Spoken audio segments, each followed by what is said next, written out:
Olá, olá, meus amigos. Eu sou Duarte Júnior, sou professor de Direito Civil, Direito do Consumidor e Ética Profissional. Hoje, nessa super revisão, nós temos como objetivo fazer com que você acerte 100% das questões de ética profissional no exame de ordem. Esse é meu único objetivo, fazer com que você acerte todas as questões de deontologia jurídica. Para isso, eu preciso que você entre no meu site e baixe o material que nós utilizaremos hoje. Entre no site www.duartejr.com. No meu site você vai encontrar essa apostila, uma apostila especialmente preparada para que você acerte todas as questões de ética profissional no exame de ordem. Entre no meu Twitter, Facebook, mande um e-mail com suas dúvidas. Pode ter certeza que assim que você mandar uma mensagem, no mais tardar em 24 horas eu respondo de forma satisfatória, sanando a sua dúvida. Tá certo? Tranquilo? Estamos juntos? Beleza? Anotou meus contatos? Qualquer dúvida pode mandar, não importa a hora. Tranquilo? Beleza? Preparados? Vamos começar então essa revisão com um tema de suma importância, pois eu tenho certeza que pelo menos uma questão acerca da atividade da advocacia poderá cair na sua prova. Tranquilo? Então vamos lá. Atividade da advocacia. Atividade de advocacia. Postulação em órgão do Poder Judiciário. É atividade privativa do advogado. Postulação em órgão do Poder Judiciário. Muita atenção. Se o examinador colocar postulação em qualquer órgão do Poder Judiciário, está falsa a afirmativa. A postulação em órgão do Poder Judiciário é privativa do advogado.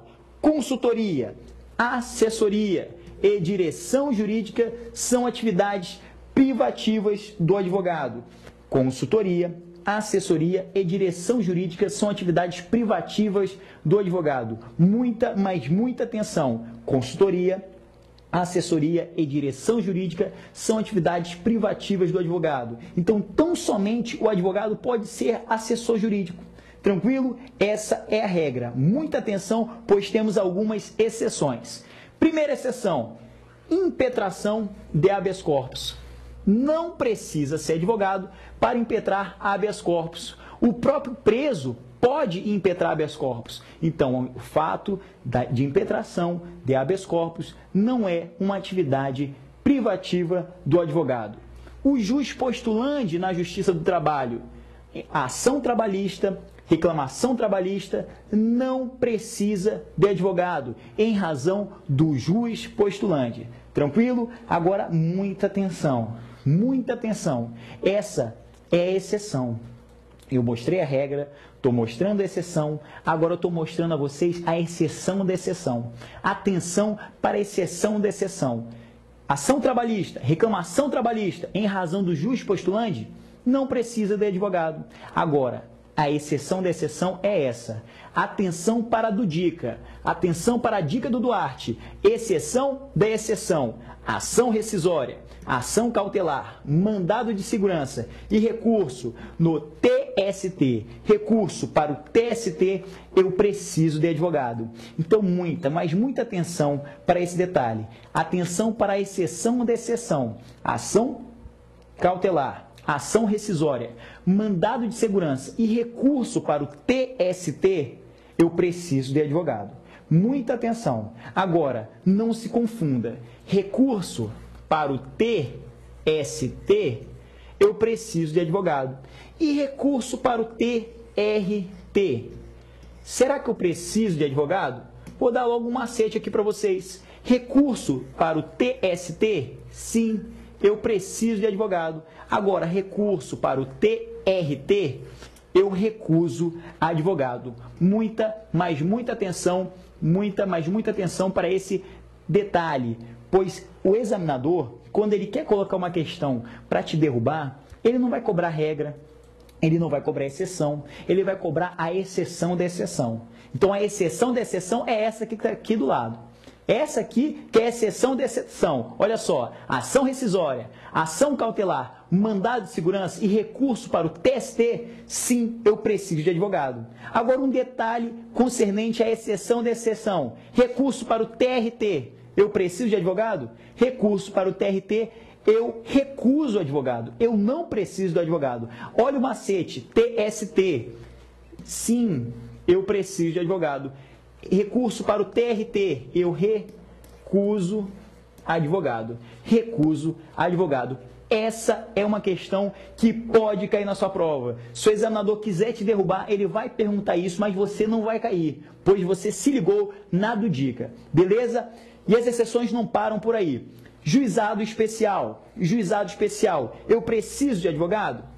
Eu preciso de advogado no juizado especial civil? Se a ação for até 20 salários mínimos, você já sabe, eu não preciso de advogado. Agora, se a ação ultrapassar 20 salários mínimos e for até o teto de 40 salários mínimos, que é o teto do juizado especial civil, aí sim, eu preciso de advogado. Então, ações no juizado especial civil, ações até 20 salários mínimos. É muito importante esse detalhe.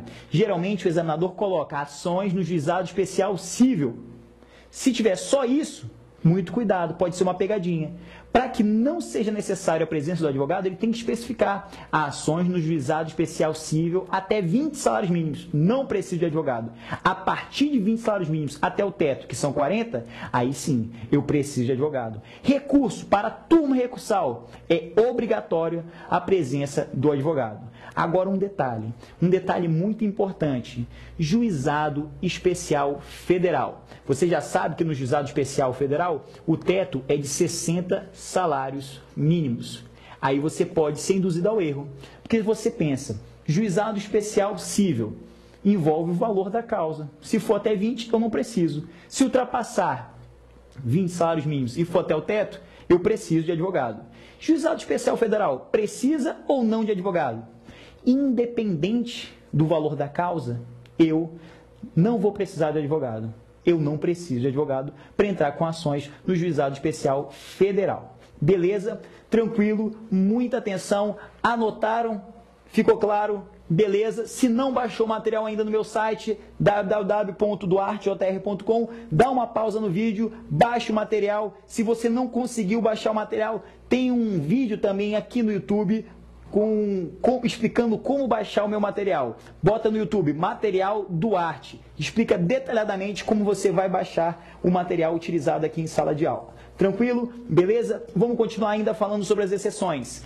Lei de alimentos. Se eu for entrar com uma ação pleiteando alimentos, eu não preciso de advogado. Eu não preciso de advogado. Agora, contrato social deverá obrigatoriamente ser visado por advogado. Agora tem uma exceção.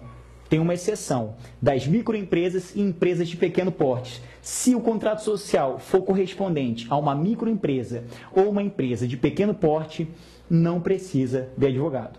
Não precisa ser visado por advogado. Ficou claro? Atenção total, 100% ética na OAB. Vamos passar, beleza? Tranquilidade. Eu peço ao meu amigo Nelson, que está aqui me auxiliando, que coloque na página 28. Coloque na página 28 aí, Nelson, por favor, enquanto eu falo com meus amigos.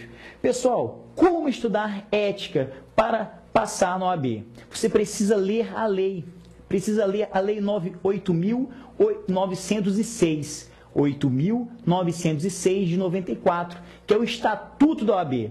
Você precisa ler também o Código de Ética e Disciplina. E não é só isso, não esqueça de ler o Regulamento Geral. O Regulamento Geral que vem sendo cobrado demasiadamente pelo legislador, pelo examinador. Eita, meu Deus, não, isso aqui eu acho que é um presságio. Eu acho que vai cair uma questão aí sobre regulamento geral. Então não deixem de ler a Lei 8.906 de 94, o Estatuto da OAB, o Código de Ética e Disciplina e o Regulamento Geral. Tranquilo? Beleza? Vamos continuar agora com um tema que pode apostar, um tema que vai cair na sua prova, um tema que vai cair na sua prova. Beleza? Então, para dar continuidade à nossa revisão, não seria revisão se não tivesse direitos dos advogados. Direitos dos advogados, direitos e prerrogativas do advogado, eu voto como questão certa na sua prova da OAB. Por quê? Por que uma questão certa? Porque você vai fazer nada mais, nada menos do que uma avaliação prático-profissional. É uma prova prático-profissional que busca saber se você tem conhecimento para exercer a profissão de advogado. Então você, como advogado, não basta saber só o direito do seu cliente. Você precisa ter conhecimento total, conhecimento pleno dos seus direitos enquanto advogado, dos seus direitos e prerrogativas para que você possa exercer tranquilamente, livremente a sua profissão. Tranquilo? Vamos falar sobre direitos do advogado? Muita atenção, porque eu voto em duas questões, pelo menos duas sobre direitos do advogado, tá certo? Vamos lá? Direitos do advogado. Inciso 1, exercer com liberdade a profissão em todo o território nacional. Exercer com liberdade a profissão em todo o território nacional. O advogado, ele tem o direito de exercer a profissão em todo o território nacional. Com base nesse inciso 1, eu faço uma pequena ressalva. Quando você passar na OAB, você vai se inscrever no Conselho Seccional, onde você tiver domicílio profissional. Essa OAB, essa carteira que você vai receber, ela te dará o direito de exercer a profissão em todo o território nacional. Todo o território nacional. Ocorre que, se por algum acaso você tiver mais de 5 ações, leia-se, 6 ações fora deste conselho seccional, você vai precisar de uma inscrição suplementar. Tranquilo? Beleza? Então, muita atenção. Eu sou inscrito na OAB do Rio de Janeiro. Eu vou advogar no Maranhão. Vou fazer uma audiência, vou protocolar uma petição no Maranhão. Eu preciso de uma inscrição suplementar ou basta a minha inscrição principal? Não, eu não preciso. Só uma ação. Agora, digamos que eu tenha mais de 5 ações no Maranhão. Aí eu preciso ter uma inscrição suplementar. Aí eu preciso ter uma inscrição lá na OAB Maranhão. Tá certo? Tranquilo? Beleza? Vamos seguir. Inviolabilidade. É direito do advogado a inviolabilidade. É direito do advogado a inviolabilidade. Porém, essa inviolabilidade, ela poderá ser quebrada. Atenção, é direito, material na tela, é direito do advogado a inviolabilidade. Muita atenção, muita atenção para esse direito do advogado. O advogado tem direito à inviolabilidade. Mas uma pergunta que eu faço a você. O direito do advogado à inviolabilidade é fato. Mas esse direito é absoluto? Será que pode ser quebrada a inviolabilidade do advogado? Muita atenção. Meu celular. Eu sou advogado, tenho esse celular. O meu celular é inviolável. Ninguém pode chegar aqui futucando minhas mensagens. Imagina só, uma namorada chega aqui, deixa eu ver aqui teu celular. Será que ela pode? Quando você passar no OAB, será que sua namorada pode fuçar seu celular sem autorização? Será que ela pode? Você pode chegar e falar para ela, meu celular é inviolável. Não mexa no meu celular, não mexa no meu computador, não mexa nos meus instrumentos de trabalho, pois eu sou advogado e eu tenho inviolabilidade. Agora, cuidado. Cuidado, porque você pode ser advogado e, em razão de ser advogado, tem direito à inviolabilidade, mas essa inviolabilidade não é absoluta. Essa inviolabilidade, ela é relativa, ela pode ser quebrada, pode ser decretada a quebra da inviolabilidade. Pode ser decretada a quebra da inviolabilidade quando tiverem presentes indícios de autoria e materialidade de crime por parte de advogado. A autoridade judiciária poderá decretar a quebra da inviolabilidade em decisão motivada, expedindo mandado de busca e apreensão específico e pormenorizado, a ser cumprido na presença de representante da OAB, sendo vedada a utilização dos documentos, mídias e objetos pertencentes a clientes do advogado averiguado, bem como dos demais instrumentos de trabalho que contenham informações sobre clientes, salvo se houver entre cliente e advogado coautoria ou participação na prática do crime que deu causa à quebra da inviolabilidade. Muito cuidado, muita atenção, pois a inviolabilidade do advogado, ela não é absoluta, ela pode ser quebrada. Outro detalhe importante sobre esse inciso 2, Se, ao ser quebrada a inviolabilidade do advogado, eu descubro um crime praticado pelo cliente desse advogado, será que pode ser utilizado as mídias, os documentos concernentes a informações desse cliente?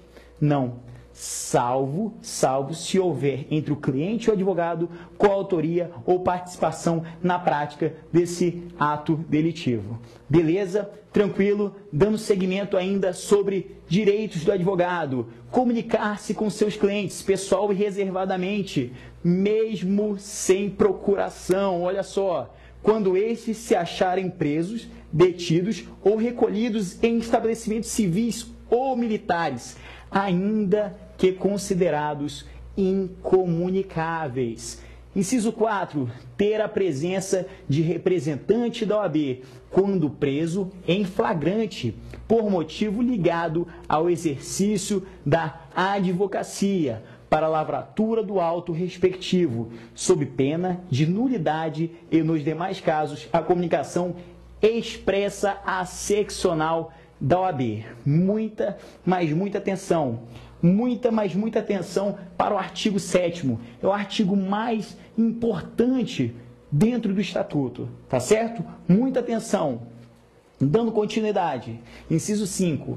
Não ser recolhido preso antes de sentença transitada em julgado, senão em sala de Estado Maior, com instalações e comodidades condignas, assim reconhecidas pela OAB, e na sua falta em prisão domiciliar. Meus amigos, muita atenção. Foco, muita atenção no inciso 5 do artigo 7º. É direito do advogado ser recolhido em sala de Estado Maior. Ser recolhido preso em sala de Estado Maior. É um direito dele como advogado. Inclusive aconteceu recentemente o Misael que está sendo processado por ter matado a Mércia Nakajima, ele foi recolhido preso em sala de Estado Maior, porque ele é advogado, é um direito dele enquanto advogado, enquanto a sentença penal condenatória não transitar em julgado. Agora, muita atenção, pois esse inciso foi alterado pela DIN 1127-8, e se foi alterado pela DIN 1127-8, pode ser um direito cobrado em sua prova. Porque não precisa ser reconhecida pela OAB. Então, risca isso aqui. Não precisa ser reconhecida pela OAB. Então, gente, com a alteração realizada pela DIN 1127-8, significa dizer o seguinte. Antes, a OAB precisava reconhecer. Realmente, é uma sala de Estado Maior. Pode vir para cá, advogado. Agora, não. Independentemente do reconhecimento da OAB, o advogado será recolhido preso em sala de Estado Maior. Independentemente da anuência da OAB. A OAB não tem que reconhecer mais nada, em razão da DIN 1127-8. Ficou claro? Tranquilo? Então, se cair na sua prova essa seguinte afirmação: a OAB precisa reconhecer a sala de Estado Maior? Não precisa, em razão da DIN 1127-8. Beleza? Tranquilo? Vamos seguir. Ingressar livremente nas salas de sessões dos tribunais, mesmo além dos cancelos que separam a parte reservada aos magistrados, nas salas de dependência de audiência, secretarias, cartórios, ofícios de justiça, serviços notariais e de registro, e no caso de delegacias e prisões, mesmo fora da hora de expediente e independentemente da presença de seus titulares.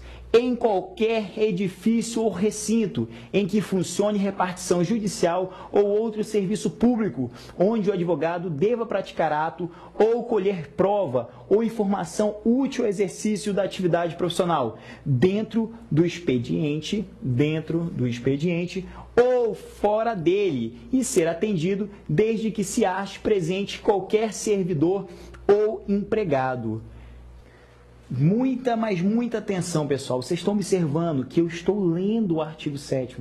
Estou lendo as alíneas do inciso 6 do artigo 7º. É muito importante que você faça isso em casa. É muito importante que, enquanto eu estou lendo aqui, você acompanhe a leitura do artigo 7º, que é um dos artigos mais importantes para sua prova, para que você responda à prova de ética profissional. Tranquilo? Beleza? Então, muita atenção, acompanha comigo. A linha D, em qualquer assembleia ou reunião que participe ou possa participar o seu cliente ou perante a qual este deva comparecer, desde que, nesse caso, munido de poderes especiais. Muita atenção. Inciso 7. Permanecer sentado ou em pé e retirar-se em qualquer locais indicados no inciso anterior, independentemente de licença. Dirigir-se diretamente aos magistrados, nas salas e gabinetes de trabalho, independentemente de horário previamente marcado ou com outra condição, observando-se a ordem de chegada. Inciso 9. O STF, no julgamento da DIN 1105 e 1127-8, declarou inconstitucional o referido inciso. Não se trata de direito do advogado à sustentação oral após o voto do relator, mas sim antes dele, regra do artigo 554 do Código de Processo Civil. Então, gente, muita atenção, porque aqui tem outra alteração. Outra alteração realizada pela DIN 1105-7 e 1127-8. Não é direito do advogado, olha aqui do lado, não se trata de direito do advogado à sustentação oral após o voto do relator. Agora, muita atenção, porque se o examinador cobrar o entendimento do Tribunal de Ética e Disciplina, a sustentação oral é após o voto do relator. A sustentação oral do Tribunal de Ética e Disciplina é após o voto do relator. Então, muita atenção. Se falar TED, Tribunal de Ética e Disciplina, a sustentação oral é após o voto do relator. Artigo 53, parágrafo 3º do Código de Ética e Disciplina. Então, muita atenção. Não é mais direito do advogado. Não é mais direito do advogado fazer sustentação oral após o voto do relator, em razão da DIN 1105-7 e 1127-8. Porém, se for no Tribunal de Ética e Disciplina, no TED, de acordo com o entendimento do artigo 53, parágrafo 3º do Código de Ética e Disciplina, é direito do advogado, sim, no TED, fazer sustentação oral após o voto do relator. Ficou claro? Tranquilo? Beleza? Então, vamos continuar no estudo acerca dos direitos do advogado. Inciso 10. Liberdade de expressão do advogado é fundamental para esclarecer qualquer equívoco ou dúvida, reclamar verbalmente ou por escrito perante qualquer juízo, tribunal ou autoridade, contra a inobservância de preceito de lei, regulamento ou regimento, falar sentado ou em pé, em juízo, tribunal ou órgão de deliberação coletiva da administração pública ou do poder legislativo, examinar em qualquer órgão dos poderes judiciário e legislativo ou da administração pública em geral, autos de processos findos ou em andamento, mesmo sem procuração, quando não estejam sujeitos a sigilo, assegurada a obtenção de cópias, podendo tomar apontamentos. Inciso 14. Examinar em qualquer repartição policial, mesmo sem procuração, autos de flagrante e de inquérito findos ou em andamento, ainda que conclusos, a autoridade, podendo copiar peças e tomar apontamentos. Atenção para a súmula vinculante número 14 do STF. É direito do defensor, interesse do representado, ter acesso amplo aos elementos de prova, que já documentados em procedimento investigatório realizado por órgão com competência de polícia judiciária, digam respeito ao exercício do direito de defesa. Inciso 15. Ter vista dos processos judiciais ou administrativos de qualquer natureza em cartório ou na repartição competente, ou retirá-los pelos prazos legais. Retirar autos de processos findos, mesmo sem procuração, pelo prazo de 10 dias. Então, muita atenção para esses detalhes acerca dos direitos do advogado. E eu trago aqui uma dica do artigo 7º, parágrafo 1º. Não se aplica o disposto nos incisos 15 16, aos processos em regime de segredo de justiça, processos com documentos originais de difícil restauração e quando o advogado houver deixado de devolver autos no prazo legal. Então, pessoal, atenção para os direitos do advogado. Muita atenção, porque se o processo versar sobre matéria correspondente a um segredo de justiça, o advogado não vai poder ter acesso, a não ser que ele seja constituído pela parte. Afinal de contas, um processo que tramita em segredo de justiça, tão somente as partes, os seus advogados e o magistrado têm acesso àquela documentação. Agora tem um outro detalhe também. Se por algum acaso o processo foi instruído com documentos originais de difícil restauração, poderá ser cerceada a carga desses processos. Ficou claro? Tranquilo? Então, muita atenção para os direitos do advogado. Inciso 17. Ser publicamente desagravado quando ofendido no exercício da profissão ou em razão dela, promovido pelo Conselho Seccional, independente da anuência do ofendido. Muita atenção, pouco importa se o advogado ofendido quer ou não promover o desagravo. O desagravo é um direito do advogado, não em razão do advogado, mas sim em razão da defesa da classe como um todo. Outro direito do advogado, usar símbolos privativos da profissão. É o que eu chamo de direito do advogado brega. Direito do advogado brega. Usar aquele símbolo, aquele broche, aquele adesivo no carro, com o símbolo da OAB é um direito do advogado, é privativo do advogado, tá certo? Tranquilo? Muita atenção para esse detalhe. Recusar-se a depor como testemunha em processo no qual funcionou ou deva funcionar, ou sobre fato relacionado com pessoa de quem seja ou foi advogado, mesmo quando autorizado ou solicitado pelo constituinte. Então, muita atenção. Digamos que eu sou advogado da Dona Maria. Dona Maria me para fazer determinada demanda. No início da nossa consulta, ela confessou vários fatos a mim. Só que, por algum motivo, a gente não continuou, né, com esse trabalho, né, com essa demanda. Ela decidiu contratar um outro advogado, afinal de contas eu estava sem tempo, decidi indicar um outro advogado para ela, pois eu não atuo na área criminal, enfim, por algum motivo eu não sou mais advogado dela. Em audiência eu sou chamado para testemunhar. Eu, como advogado, posso me recusar a testemunhar. Mesmo que Dona Maria me autorize. Duarte, pode ir, vai lá, pode ir tranquilo, eu autorizo. Mas é direito meu, enquanto advogado, recusar testemunhar sobre um fato que eu tenha tomado conhecimento no exercício da minha profissão.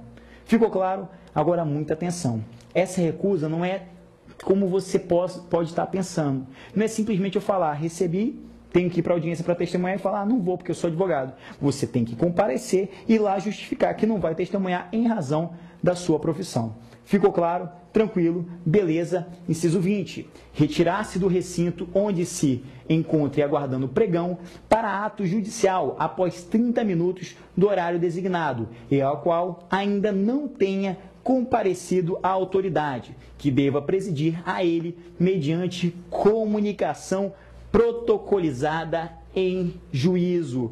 Então, muita atenção para esse outro direito do advogado. Não é simplesmente a audiência atrasou, a pauta atrasou. Era para começar 9 horas, já são 10 horas e você viu que atrasou mais de 30 minutos, quer sair do juizado, quer sair do fórum, porque você não vai esperar mais do que isso. Não, não é isso. Não é essa questão que está no artigo 7º, inciso 20 do Estatuto. Mas sim, se por algum acaso o juiz não está na comarca, a audiência não começou, nem a primeira, já ultrapassou de 30 minutos o atraso desse juiz. Se passou de 30 minutos, você pode sair, mas lembrando, tem que protocolar uma informação, tem que ser protocolizado nos autos, tem que ser protocolizado em juízo que você estava presente, passou 30 minutos sem a presença do magistrado, na respectiva comarca. Concluindo o estudo sobre direito do advogado, concluindo a leitura do artigo 7º, que é de suma importância que você leia o texto de lei. O advogado tem imunidade profissional, não constituindo injúria, difamação ou desacato, puníveis qualquer manifestação de sua parte, no exercício de sua atividade, em juízo ou fora dele, sem prejuízo das sanções disciplinares perante a Ordem dos Advogados do Brasil, pelos excessos que cometer. Pessoal, muita, mas muita atenção. O advogado tem imunidade tão somente contra a injúria e difamação. O desacato foi declarado inconstitucional pela DIN 1127-8. O STF, no julgamento da DIN 1127-8, declarou inconstitucional a expressão desacato. Então, o advogado tem imunidade profissional, não constituindo injúria e difamação. Agora, o desacato é punível. Em outras palavras, a OAB descriminalizou para o advogado no exercício da advocacia a injúria, ofensa à dignidade ou decoro e também a difamação. Tranquilo? Beleza? Atenção para o parágrafo 3º. O advogado só poderá ser preso em flagrante por motivo ligado ao exercício da profissão, em caso de crime inafiançável, na presença de um representante da OAB. Então, o advogado só vai poder ser preso em flagrante por motivo ligado ao exercício da profissão quando o crime for inafiançável e deverá estar presente um representante da OAB. Um representante da OAB. Ficou claro, pessoal? Tranquilo? Beleza? Então, muita atenção para os direitos do advogado. É um palpite, é uma dica de que vai cair na sua prova uma questão acerca dos direitos e prerrogativas do advogado.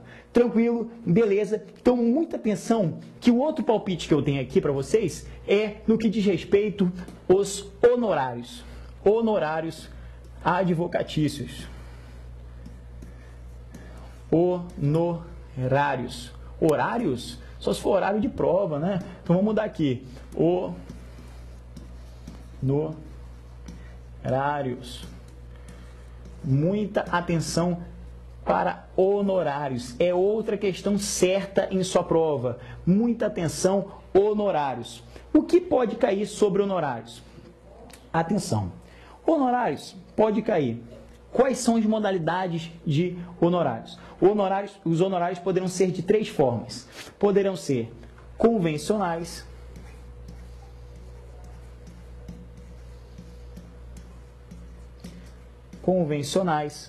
ou contratuais,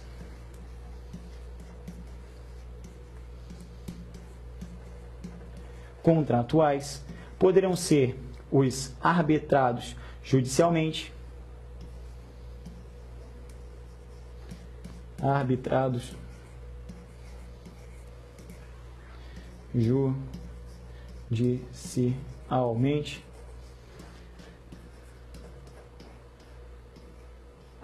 judicialmente, ou ainda os sucumbenciais. Os honorários poderão ser de 3 formas: convencionais ou contratuais, arbitrados judicialmente e sucumbenciais. Os honorários contratuais são aqueles em que as partes convencionam. O advogado e o cliente contratam aquele tipo de honorários, aquele valor correspondente àquela demanda. Se as partes convencionam, os honorários são contratuais. Agora, se há uma ambiguidade, uma obscuridade naquele contrato de honorários, poderá o juiz relevar aquele contrato e arbitrar os honorários judicialmente. Então, primeira possibilidade são os honorários contratuais, os honorários pactuados entre as partes, advogado e cliente. Porém, poderá haver uma alteração desse contrato quando ele for ambíguo, quando houver uma obscuridade. Mas não sendo ambíguo, sendo um contrato de honorários claro entre as partes, poderá o advogado pleitear o débito em conta. O que significa isso? Ele pega o contrato de honorários, junta ao processo e pede: excelência, solicito que tire do valor em que o meu cliente vai receber o correspondente aos meus honorários. Pode o advogado fazer esse débito em conta? Pode, claramente, sem problema algum. E os arbitrados judicialmente só ocorrem quando houver obscuridade no contrato de honorários? Não. Se as partes não contratarem, se as partes não convencionarem, o juiz poderá arbitrar judicialmente esses honorários. Tá certo? Tabela de honorários. A tabela de honorários, para que serve? A tabela de honorários advocatícios serve como mínimo. É o mínimo necessário. É o mínimo necessário para a realização daquela demanda. Pode ser superior? Sim, poderá ser superior ao que está na tabela, mas em hipótese alguma será inferior ao que for estabelecido na tabela de honorários. Ainda sobre tabela de honorários da OAB. Qual é o órgão que elabora a tabela de honorários? Honorários da OAB. Quem é que elabora? O Conselho Seccional. É o Conselho Seccional que é responsável pela tabela de honorários da OAB. É o Conselho Seccional, por exemplo, OAB Rio de Janeiro, OAB São Paulo, OAB Maranhão, OAB Ceará, OAB Piauí. A OAB, o Conselho Seccional, a OAB do seu estado, que é responsável pela elaboração dessa tabela de honorários. E os honorários sucumbenciais? Quais são os honorários sucumbenciais? São aqueles devidos à parte vencedora. A parte perdedora paga ao advogado da parte vencedora os honorários sucumbenciais. Beleza? Tranquilo? Ficou claro? Ainda sobre honorários. Existe a cláusula chamada cláusula cota litis. Cláusula cota litis. Muita atenção. O que vem a ser a cláusula cota litis? Digamos que João te contratou para entrar com uma ação. Só que João não tem dinheiro para te pagar. Não tem dinheiro para te pagar naquele momento. Você pode contratar esses honorários com uma cláusula cota litis. Você não me paga nada agora, João, mas quando você receber os frutos da demanda, eu pego um percentual. Agora, muita atenção. Esse percentual não pode, não superior às vantagens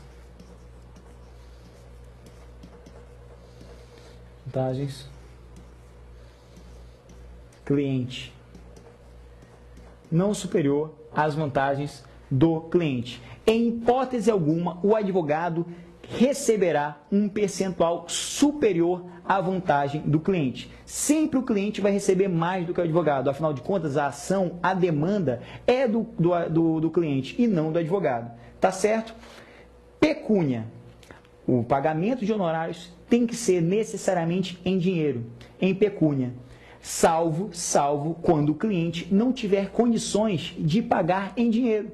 Ele vai ter que fazer um documento falando: eu não tenho como pagar em dinheiro, eu posso pagar com ovo, eu posso pagar com galinha, eu posso pagar com tijolo, eu posso pagar com cimento. A gente vê isso muito no interior. No interior, muitas vezes, o cliente não tem como pagar em dinheiro, mas ele é dono de uma granja e ele tem como pagar com galinha, com ovo, tá certo? Então, o pagamento dos honorários necessariamente será em dinheiro, necessariamente será em pecúnia, salvo se o cliente demonstrar a impossibilidade de pagamento em dinheiro e a possibilidade de pagar com outras mercadorias, com outras formas que não seja a pecúnia.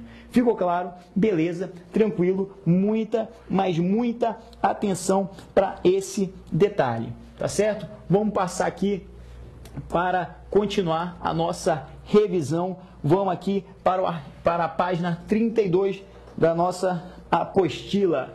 Incompatibilidade e impedimento. O que vem a ser a incompatibilidade? O que vem a ser um impedimento? A incompatibilidade nada mais é do que a proibição total para o exercício da advocacia. Já o impedimento é uma limitação, uma proibição parcial para o exercício da advocacia. Você tem que ler os artigos 27 a 30 do Estatuto da OAB. Incompatibilidade e impedimento é uma questão certa na sua prova. Você precisa ler esses artigos, você precisa ler para que você saiba quais são os cargos incompatíveis que geram incompatibilidade e os cargos que geram impedimento. Por exemplo, com base na leitura do artigo 22, você vai ver que o presidente da República, o governador, o prefeito, os seus vices, os membros da mesa do Poder Legislativo são cargos que geram incompatibilidade. Então, muita atenção, leia o artigo 28 para que você possa ter ciência dos cargos que geram incompatibilidade. Proibição total para o exercício da advocacia. Você viu aqui, presidente da República, governador, prefeito, bem como seus vices e os membros da mesa do Poder Legislativo. Como assim, membros da mesa? Como assim, membros da mesa do Poder Legislativo? Muita atenção, porque quando você fala que o vereador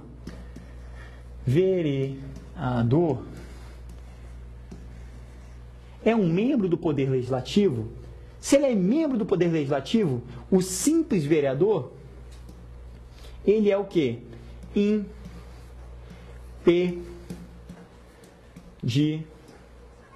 Impedido. Ele tem uma limitação, uma proibição parcial, uma limitação para o exercício da advocacia. Ele pode advogar? Pode, só não vai poder advogar contra a instituição que o remunera. Ficou claro? Agora, se ele é presidente, se ele está na mesa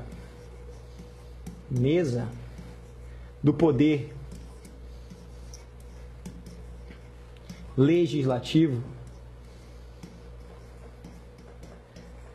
se ele está na mesa do Poder Legislativo, ele passa a ser o quê? Incompatível. Então, muita atenção para esse detalhe. Se ele é membro da mesa do Poder Legislativo, ele é incompatível. Se ele não é membro da mesa do Poder Legislativo, ele é incompatível. Ou melhor, o inverso. Se ele é membro da mesa do Poder Legislativo, ele é incompatível. Se ele não é membro da mesa, se é um simples vereador, se é um simples senador, se é um simples deputado, ele é impedido. Tranquilo? Ficou claro? Beleza? Então, vereador, impedido. Deputado, impedido. Senador, impedido. Membro da mesa do Poder Legislativo, presidente da Câmara, presidente do Senado, são incompatíveis. Muita atenção para esse detalhe. O tempo está acabando e tem muito assunto interessante ainda para nós tratarmos. Sanções e infrações. Sanções e infrações. São 4 tipos de sanções previstas no Estatuto: a censura, a suspensão, a exclusão e a multa. A censura, a suspensão, a exclusão e a multa. Tá certo? Falou em dinheiro, vou anotar aqui. Falou em dinheiro, carga dos autos ou inépcia profissional. Falou em dinheiro, carga dos autos ou inépcia profissional. Dinheiro, carga dos autos ou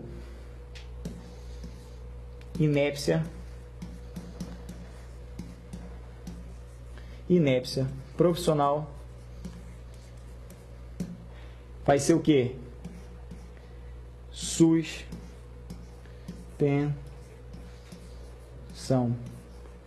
Suspensão. Falou em dinheiro, carga dos autos, inépcia profissional, será suspensão. Lembra? Dinheiro, carga dos autos, suspende os autos, suspensão. Ou inépcia profissional, vai ser suspensão.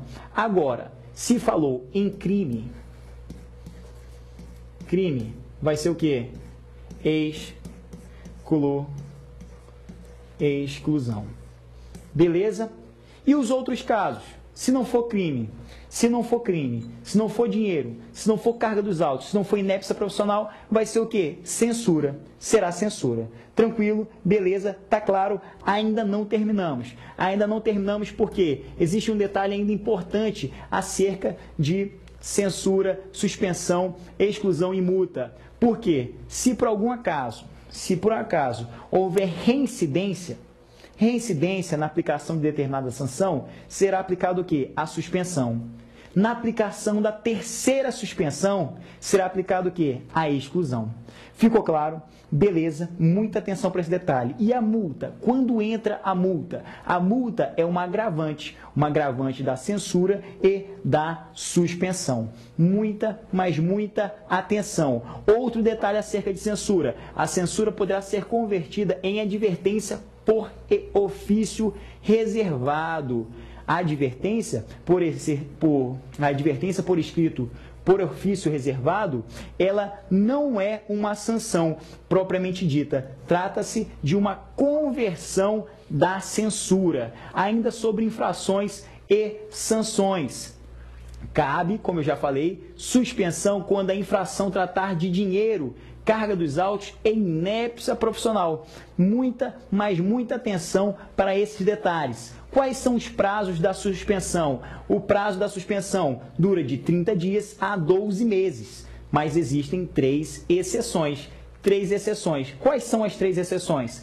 30 dias até efetiva prestações de conta. 30 dias até o efetivo pagamento atualizado. 30 dias até aprovação em novas provas de habilitação, tá certo? Muita, mas muita atenção para esse detalhe. Tranquilo? Agora, uma última dica acerca de sanções e infrações. A possibilidade de reabilitação disciplinar. É a filosofia do Frank Aguiar, Lavota Nova. Digamos que o advogado foi condenado criminalmente. Ele foi excluído. Após o cumprimento da sua pena, depois de 1 ano, ele pode requerer a reabilitação disciplinar. Após o cumprimento da pena, após 1 ano do cumprimento da pena, ele pode requerer a reabilitação disciplinar e voltar a advogar como se nada tivesse acontecido. Leiam o artigo 41 do Estatuto da OAB. Última dica, eu sei que meu tempo já está estourado, mas última dica que eu não posso deixar de consignar aqui com vocês. Órgãos da OAB, gente, muita atenção para essa questão, muita atenção para órgãos da OAB, que é uma questão que poderá ser cobrada no seu exame. Quais são os órgãos da OAB? Conselho Federal, OAB a nível nacional. Conselho Seccional, OAB a nível estadual. OAB Maranhão, OAB Rio de Janeiro, OAB Ceará, por exemplo. Caixa de Assistência do Advogado, que é criada pelo Conselho Seccional. A Caixa também será a nível estadual. Por exemplo, CAAMA, CARGE, Caixa de Assistência do Advogado, que é criada pelo Conselho Seccional. Ela tem autonomia, ela tem personalidade jurídica própria. E a subseção? A subseção também é criada pelo Conselho Seccional, mas não possui personalidade jurídica própria, tá certo? E não se confundam, ela não será a OAB a nível municipal. Pode corresponder a subseção a um município, a um bairro, a uma pequena área territorial. Basta que estejam 15 advogados profissionalmente domiciliados naquela região. E para criar a Caixa de Assistência do Advogado, precisam mais de 1.500 advogados inscritos naquele respectivo Conselho Seccional. Tá certo? Muita atenção para a votação. Muita atenção para a votação. A votação no Conselho Federal, como é que ocorre? A votação no Conselho Federal acerca de determinado provimento ou resolução só será possível por parte dos conselheiros federais. Ex-presidente não vota, só tem direito à voz. Presidente do Conselho Seccional, ele vota? O presidente do Conselho Seccional só vota o voto de Minerva para desempatar. Agora um detalhe, o ex-presidente do Conselho Federal, com mandato anterior a 1994, a 5 de julho de 1994, ele vai votar. Esse ex-presidente é um ex-presidente poderoso. Ele tem possibilidade de voto. E o voto dele é proporcional ao voto de uma chapa de Conselho Federal. Ficou claro? Tranquilo? Meus amigos, estudem, baixem o material. Infelizmente, o tempo é curto para muita coisa interessante. para muita matéria importante para a sua aprovação no exame de ordem. Qualquer dúvida, entre em contato comigo, www.duartejr.com. Um forte abraço, bons estudos, pensamento positivo sempre, ânimo firme, confiança na vitória. Eu acredito em você, acredite você também no seu sucesso. Alma de vencedor, pensamento positivo, realize seus sonhos, basta que você haja, basta que você estude. Chega lá, domingo, no dia da prova e dê o seu melhor. Afinal de contas, se você der o seu melhor, pode ter certeza, ninguém vai te tirar a tão sonhada vermelha no bolso. Forte abraço e até breve.